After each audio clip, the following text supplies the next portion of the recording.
ऐसा होना चाहिए और ऐसा नहीं होना चाहिए, इसमें ही सब दुख भरे हैं। जो होना है उसे रोका नहीं जा सकता, इसलिए सभी आशंकाओं के तनाव से मुक्त रहे और अपना काम करते रहें। जब आप जानते हैं कि जो होने वाला है वो होकर ही रहेगा और जो नहीं होने वाला वो कभी नहीं होगा, तो चिंता किस बात की।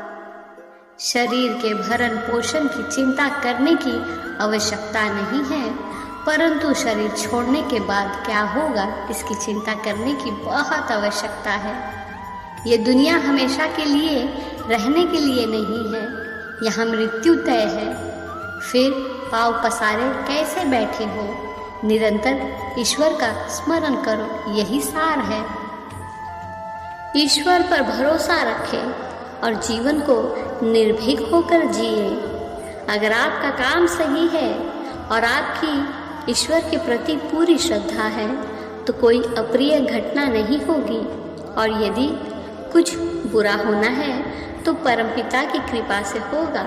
इसलिए बेकार की चिंता में अपना जीवन व्यर्थ ना करें। मनुष्य को अपने विवेक को महत्व देना चाहिए, क्योंकि शरीर और संसार प्रति क्षण बदलते हैं, एक क्षण भी स्थिर नहीं रहते। अतः यह भोग हमें कभी पूर्ण सुख नहीं दे सकते। प्रत्येक वस्तु प्रति क्षण नाश की ओर जा रही है। ये बात सीखने की नहीं, समझने की और अनुभव करने की है। सच्चा अनुभव होने के बाद सुख से मोह नहीं रहेगा। अक्सर लोग भौतिक सुखों की प्राप्ति को ईश्वरीय कृपा मानते हैं। किसी सुख साधन संपन्न व्यक्ति के बारे में लोग यही कहते हैं कि भगवान ने उसे इतना आशीर्वाद दिया है, इसलिए तो इतना कुछ दिया है। क्या कृपा वास्तव में इसका नाम है? नहीं, कृपा का अर्थ बाहरी उपलब्धि नहीं है, बल्कि आंतरिक संतुष्टि है।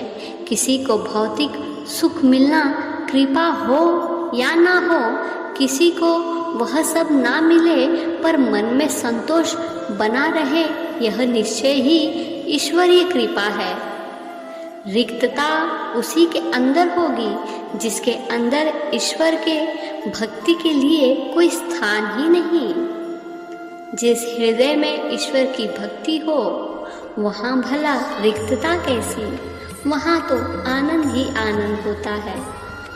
अपने पुरुषार्थ और प्रारब्ध से प्राप्ति संभव है, लेकिन संतोष नहीं। यह केवल और केवल प्रभु कृपा से ही संभव है। इसलिए भीतर की संतुष्टि, भीतर का आनंद और भीतर का अभाव, यही उस प्रभु की सबसे बड़ी कृपा है। सभी परलौकिक और सांसारिक समस्याओं का समाधान इस प्रभु के स्मरण में निहित है। यदि आप अपने जीवन में भगवान का प्रकाश चाहते हैं तो भगवान का नाम सदैव अपने मुख में रखें, जैसे घर के द्वार पर रखे दीपक की तरह। घर के अंदर और बाहर दोनों जगह रोशनी फैलाती है। इसी प्रकार आपके मुख से भगवान का नाम आपके भीतर और बाहर दिव्य प्रकाश फैलाएगा।